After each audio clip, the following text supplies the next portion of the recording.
I am an outlaw. Well, no, not a gun-slinging, cattle-rustling kind of outlaw. I'm a suburban outlaw. And last spring, I went for a walk, but not through a suburban garden. No, I went for a walk through the Arab Spring. Now, have you ever found yourself somewhere, anywhere, maybe on the other side of the world and wondered, how did I get here? And more important, why am I here? Well, this is me in my abaya in a mall in Saudi Arabia. And when I got there in April 2011, I expected to find riots in the streets, but instead I found myself on a journey of meaning and connection, ending in a spiritual epiphany in the surprising place of a family room in suburban Jetta. So how did I get to here from here? That's me in my suburban cornfield. Yes, I moved here 10 years ago. I cried for about 3 of them because I thought that when I moved here, my life would be all about paying taxes, moving to Florida, and dying. And not necessarily in that order. When we moved from Washington, D.C., I was leading what I like to call my downtown black urban leather life as an actor. I had started my career as an attorney, but I didn't think that I could actually do that in real life, so I went to law school instead. And when I realized what a soul-sucking profession I had entered into, I decided to lead a double life. So I would run from auditions to depositions until finally my law firm went out of business. And I thought, I'm going to pursue the more secure profession of being an actor. No, and at first, it was a great life. I was profiled in People magazine as being somebody who ditched her day job to pursue her dreams. And the gritty theaters of DC's 14th Street corridor became my creativity pulpit. And at first, it was great because when your dream becomes a job, well, I hate to say it, it becomes a job. You have to show up on time, know your lines, not bump into the furniture, and suddenly it's not so dreamy anymore. So while I'm pursuing what I thought was my dream, my husband decides to move his business to the Finger Lakes to an old army depot, and I came kicking and screaming, knowing that I would have to find fulfillment someplace else. But I didn't think I could find it in my suburban cornfield because all I would find there would be suburban sameness, and it would be devoid of meaning and connection, and that I would only meet desperate grocery shopping, carpooling robots who were being lulled into submission by all the frappuccinos they were drinking at Starbucks, sorry.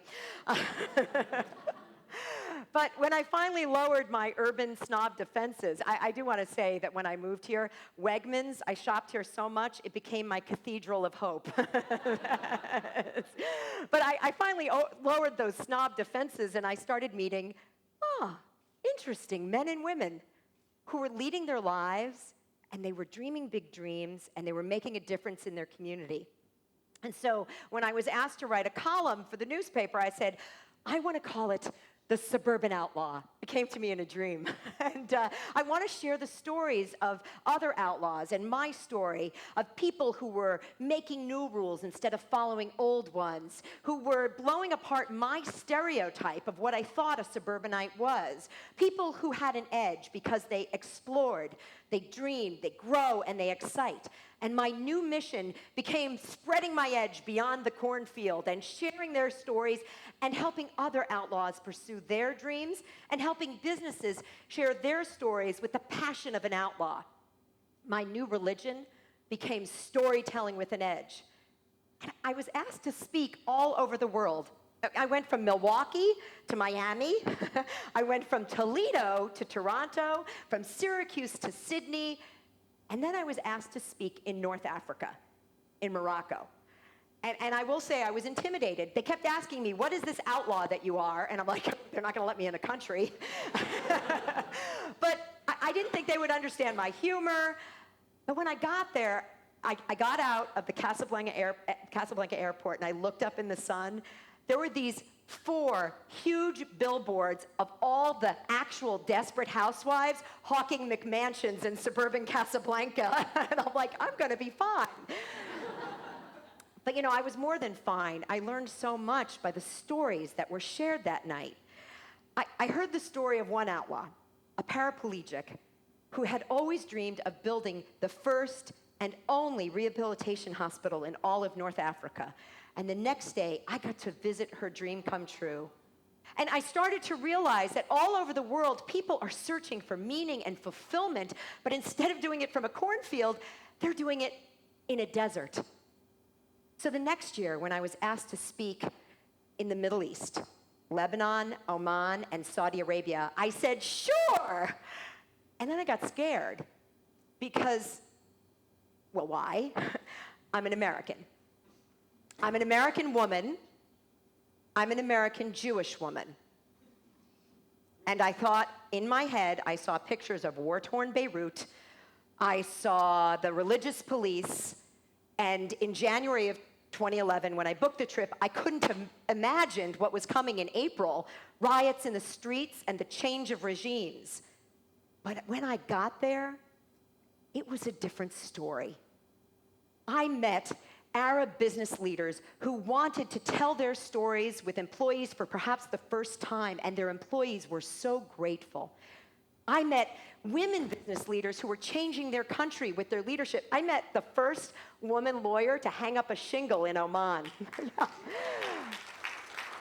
You know, Beirut, urbane. Oman was magical. And Saudi Arabia, okay, it was repressed. But even though I had to wear the abaya by day, I got to wear sequins by night. So my last night, I was very tired. I was flying to Jetta, the Miami of Saudi Arabia. There's palm trees and beach houses. And in the plane, people started shedding their clothes and putting on these blankets because they were taking the holy Hajj, the pilgrimage to Mecca. It was like me and this guy from Long Island on the plane. I'm like, what are they doing? And he explained it to me. And I went to Jetta, and I was whisked away in my car. And after my program, 2 men came up to me. One man said, we would like you to spend the day with our family. We want you to come with us to our beach house. And I was like, oh, that sounds good, except I forgot I was wearing an abaya, right? And this other guy says, I will take you to the holy city of Mecca. And all I could think was, don't you have to actually be Muslim to go there? And before I could say anything, he goes, it's okay, I'll convert you. And all of a sudden, I'm being asked to believe in something else, but before I could answer, the other guy comes up and says, Muhammad, she's coming with us to the beach. And I couldn't have known then that by making really what I thought was the shallower choice to go to the beach, that I would have this amazing, almost religious experience. Because the next day, he drove me around and shared his family time with me and showed me his city, and we ended up at that beach house. And as the sun was setting, we started sharing our hopes and our dreams and our stories. And we talked about peace between our people and our hopes for our children. And he said to me, excuse me, I must pray. And as the sun began to set, I thought he was going to go in another room, right? Like go to the prayer room.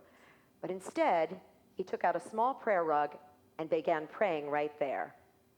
So at first it was a little awkward. I didn't know what to do. But then when I finally gave myself over to the quiet and the murmur of his voice, I realized I had flown halfway across the world so that I could have this moment with this man, this Muslim man, as he was communicating directly with his God.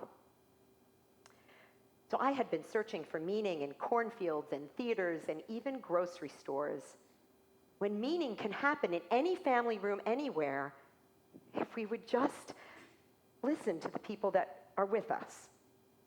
I think we're all searching for personal meaning and fulfillment, and we change our jobs and we move our cities to find it. But I think meaning and connection happens when we connect to the people in our lives and we share our stories. So I hope that you'll go on your own journey to the edge and you'll explore meaning and connections. And you'll dream and Share your dreams out loud, because what is a dream but a story that just hasn't happened yet? And that you'll grow spiritually, both at home and far away, and that you'll excite by igniting passion for something in your communities, in your families, and in yourself. Because suburbia doesn't suck you dry. You do it to yourself. And meaning isn't always found in a place or in a job or even a temple or a mosque. It's found when we make a connection, one person and one story at a time.